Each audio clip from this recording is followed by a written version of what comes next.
Yes, yes, yes. I know. It's been a while. Let me explain.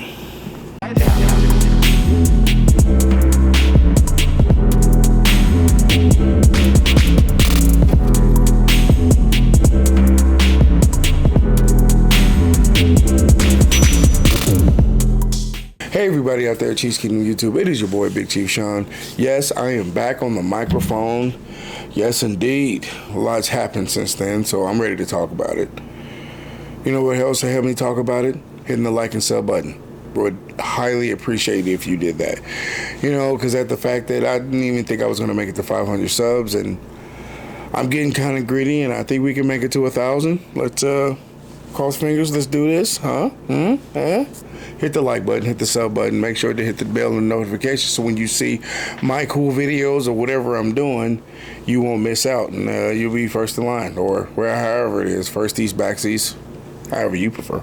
Last time you saw me, you was doing the 500 episode, you know, with Keys and Gooch. Shout out to my boys, Keys and Gooch. I love those boys. Those dudes are some real dudes. Those are some real dudes. They know what they know about football, and that makes me feel good inside. Fellow RGR members in the house, let's go. But that's not what I'm here to talk about. I mean, I'm here to talk about where I've been, why haven't I done a video in the last few weeks. And there's a lot to that. I mean, firstly and foremost, you know, football was over, and I wanted to take a little break, you know. A lot of stuff I wanted to improve on the channel. Every year you gotta improve. You gotta want to be better. You know what I mean? And in order to want to be better, you gotta just strive to keep doing more, even if it's a little increment or a lot. You know, you always want the channel to be better. I want this channel to be better so it can be, you know, so it can take off. Because I love this and I love entertaining y'all, making y'all smile. Kind of, you know, it's kind of my hobby, I guess. I don't know, however you want to perceive that, but. I mean, in the long run, I enjoy doing this, and I kind of want to make this a thing, so, you know, whatever. But a lot has happened, you know, so, and, like, obviously with the Super Bowl, I think the Super Bowl was stupid, like I predicted. I told a lot of people it was stupid. I mean, at the most part, I wanted to give anybody props was Aaron Donald, right? Because he's the best player on the field, you know what I mean? In my opinion. I mean, everybody has their own opinion, Cooper Kupp, whatever have you. That really doesn't concern me much. I like Aaron Donald. I'm a defensive man all day, and he's a 90. His number is 99 for a reason, you know what I mean? So I will believe to the fact that the Super Bowl was lame. I didn't watch it, you know, obviously. And congratulations to the LA Rams and their whole organization. You know, it's been years since they won one, you know, so Eric Dickerson is probably kicking it at the party. So, you know, shout out to them, you know, holla.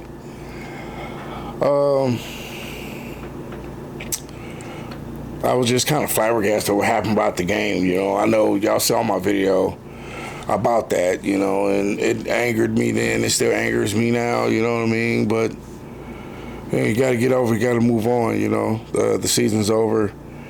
And just mainly the main part that I was going to put my 2 cents about the whole Mahomes thing, you know what I'm saying? And I'm talking about his personal endeavors at home. You know, when it came to his wife or to his brother, just to kind of voice my opinion on the fact that nobody should be talking about nobody's personal life, you know what I mean? Like, whatever Patrick Mahomes' problems is, please let him deal with those problems. Because when you think you need to deal with those problems, it makes more problems for the problems, you know what I mean? With no solutions. None, you know? So you got to be, like, more aware of talking about a man and his wife or his brother, you know what I'm saying? You don't think people don't be reading that stuff.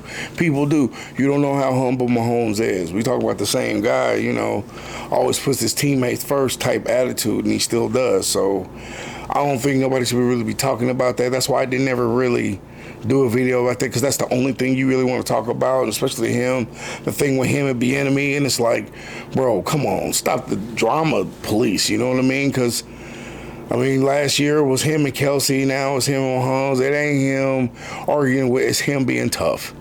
You know what I'm saying? The sad thing of the world is it's not as tough as it used to be. And when you yell at people out of emotion, especially when it comes to football, they call that word toxic. You know, that's a word that everybody uses now. And people don't understand the difference between somebody who is toxic and somebody who's just emotional about the game. And obviously, I knew Ive Been was emotional about the game. He feels that way. These are kids compared to him, you know what I mean? So even Kelsey, you know, and he's in his mid-30s, I think, or going on 30. You know, these are young 24, 25, 26-year-old kids, you know, and they're hard-headed because this is a gridiron sport. And sometimes you got to just knock it in their heads to, you know, whip them back into shape. I'm not telling them to make them run 100 miles in broken glass and hot coals. I'm just saying that, you know, sometimes a little tough love is needed to make a knucklehead pay attention, especially when he has the whole world right in front of him, you know. He's more likely to crash because he don't think he's going to get hurt. And sometimes you just got to, you know, knock it right back into him. I don't think it was nothing negative, and I didn't want to put my opinion on that as it was happening. I don't want to be those tabloid type of people. I'm a super fan. You know, I'm not looking for drama or something to say negative about somebody on the team. I'm just the guy that pretty much says how I feel about the dynamic of the team, what needs to be done, what not needs to be done, not in the fact of anybody's personal life, because in reality, we don't know what's going on in anybody's personal life. You know, the life, I thought everybody seen Shrek, you know what I'm saying? Because, you know, people are onions. They have layers. You can't just put it all simply in one place and then call it what it is. Life is different than that. I know we like to see the big buff guys catch footballs and score touchdowns, but they're people too. You know what I mean? So I don't really like to delve in drama like that, and that's kind of why I kind of stayed away from the media. I mean, I was on Twitter a little bit about it, but I didn't really like delve into it because when it comes down to it, I don't want nobody talking down on my family. I wouldn't talk down on nobody else's family. Now, if you put your personal business out there to where y'all harming each other, then I would have an opinion voiced. You know, I would have my opinion, you know what I mean? But at this fact, I think that people only just mad at his wife and his brother because they do something that they don't like them doing. And as long as they're not hurting anybody or breaking any rules from what I know of, I don't know if they are. You can let me know down in the comments if they are.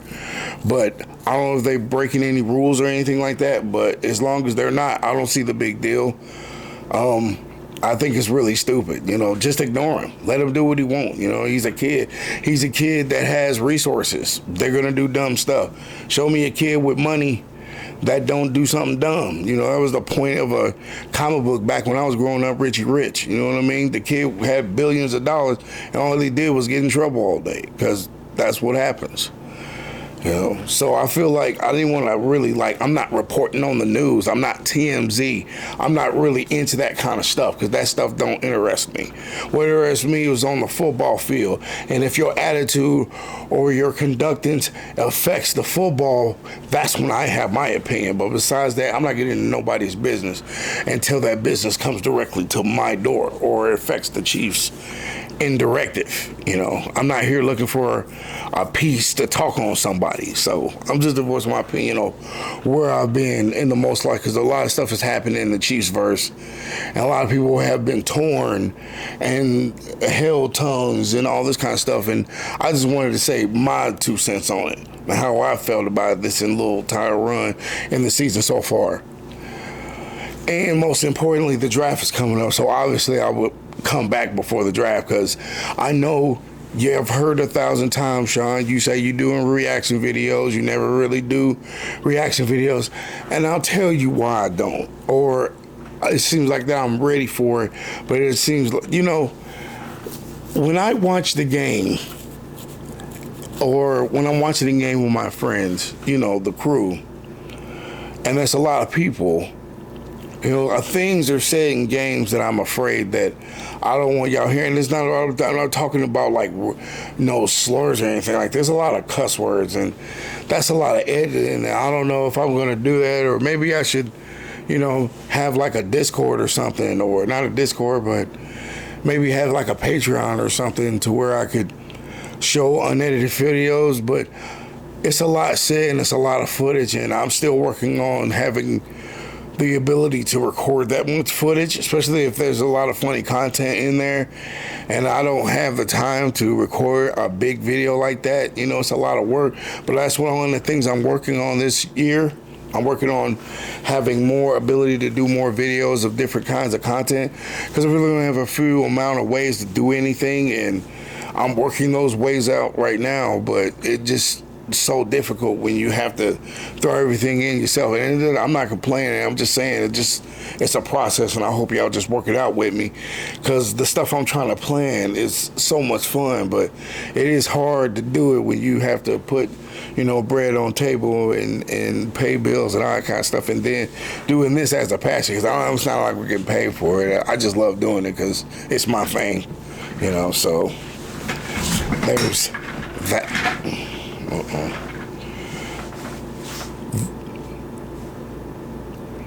And obviously, I mean, why I got your attention about football in the offseason, let's talk about the draft, or at least the offseason as a whole. It's crazy, right? Like, first of all, not having Hitch on the team. I mean, you know, I'm not like totally heartbroken. I mean, he was a good player. He wasn't like he was a sloppy player. He improved his game as he came here. We pretty much had him growing up and getting to his prime. We had his prime in 2019. It was more than enough to get us a Super Bowl. So, you know, shouts out to him. Hope he has better endeavors and good endeavors on any other team that he's on, because, you know, it's hard out there, especially when you're up there in age a little. I don't think he's even that old. He'll have plenty of opportunity as a player. He's a pretty good player. There's somebody out there wanting him for a defense, and I just wanted to throw that in. But this draft is going to be crazy, and a lot of people are saying that we're already basically we're already basically set, but that doesn't ensure. They say they're already set, but it doesn't ensure anything. You know what I mean? Like, you have to always be prepared for next season as something new, not something, you know, improved. You want to improve your team, but you want to treat it like it's a new year so you can play better and think with a clear head of going, oh, well, we have this and we don't have to work that hard. Because that makes you complacent and make you lazy. And I'm pretty sure Veach is not lazy of all those things I can think of. So I'm pretty sure he's going to handle it. And what I'm feeling, I still think we need to beef up on defensive line. It wouldn't hurt to have a little linebacker help, but of course the corners. I mean, hey, corners are plenty. That's kind of what we need right now. I mean, to be honest with you, extra safety wouldn't hurt, but as you can see, y'all, obviously I've gone defensive this year. I'm always going to go defensive. Y'all know me. I'm defensive minded. I always feel like defense wins championships, and it still does. So, but in the most part, there's a lot of changes need to be made. Not only a lot of restructuring need to be made. I'm not going to say to Tyrann Mathieu. I'm going to leave that situation with him alone, because it's very delicate. You know, at first I was like opinionated about it, and I was going to come here and start ranting about him with money and blah blah blah. But it's very delicate with him. You know, he's a good player. You don't want to just knock that. He's a leader-ish. He does get a little overactive with his emotions. But that's just passion, and there's nothing wrong with passion, you know what I mean? You just take it as is, and hopefully he can rein it in that doesn't cause problems for the team as a whole. And I don't think it has in the most part, so it's very delicate with him because he's a good player. He still is, and it's not like, you know, he may be slowing down a little bit, but he's the wiser every year. So you're getting something better where if you lost something, you're still gaining something with him, and that's a benefit. So I'm going to leave him alone. But I'm not going to lie, though. Chris Jones and Frank Clark need to start talking about restructuring that money. We need to see that. We need to see y'all give up some dollars so this defense can get better, because that's the fair thing to do here. You know what I mean?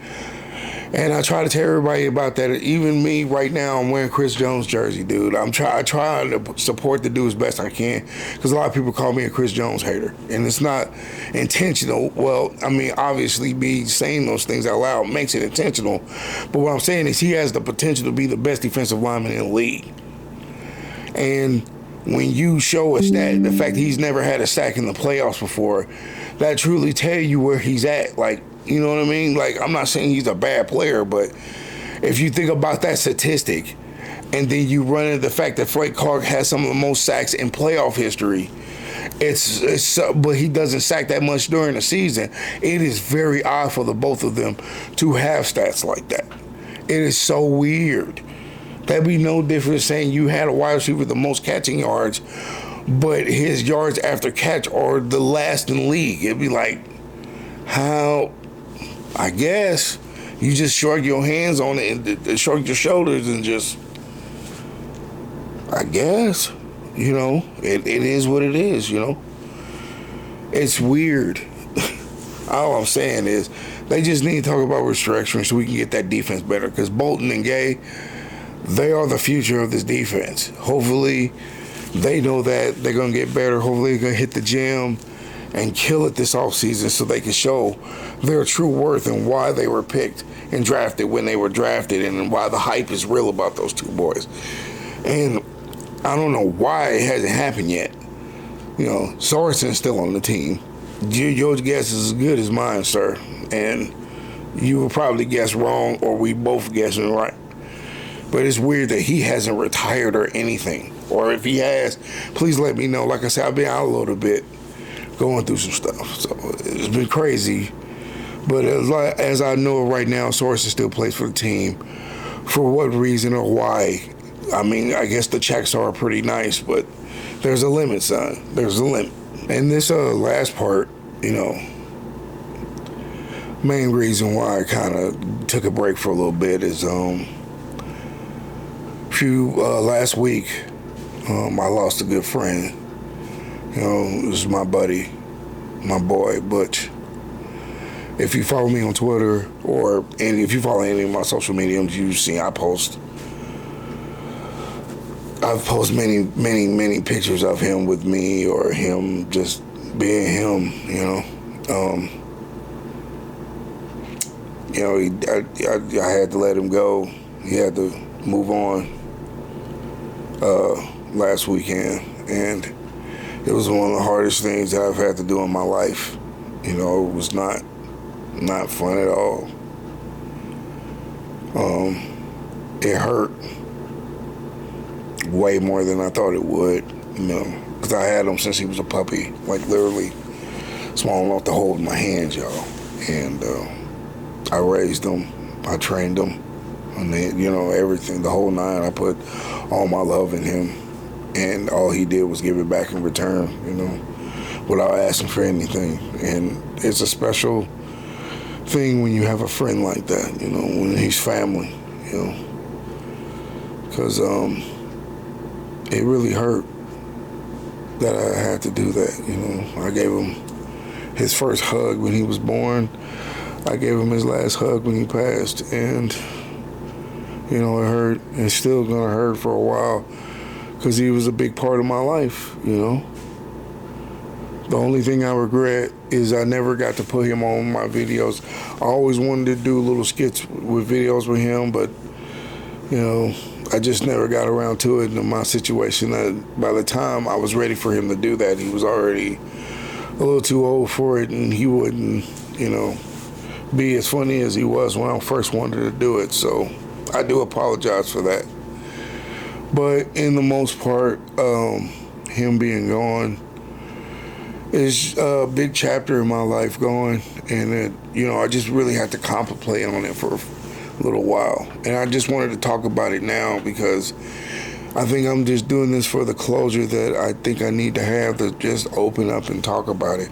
Open up, talk about more things. You know, you would think me being a YouTuber that I'm so open, and most times I'm not. I'm kind of reserved, and I'm trying to fix that. So the biggest thing this year, the newest thing this year, is I'm going to try to be more open and talk to more people, because the interviews and all that stuff, and reaction videos, those are the things that I want to do most, because I love interacting with people. It's just the way I am kind of makes it hard for me, and losing him kind of made me, you know, remember that life is fleeting, and you got to just go with what your heart goes with. You know, you got to just take the adventure as it comes and just enjoy the journey, even if the destination isn't where you expect it, you know. Having that bond with him taught me that not only do I need to have more faith in people, but to be more proud of myself, because that's all he was for me.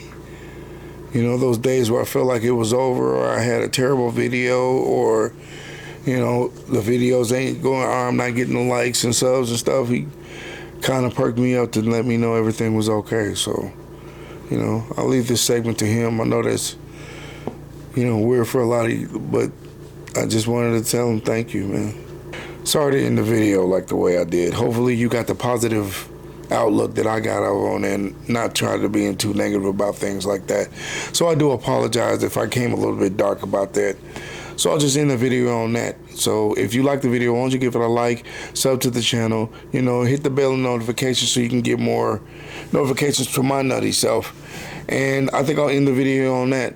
This is your boy Big Chief Sean. Say, may the arrowhead always lead you in the right direction. Straightforward. Peace.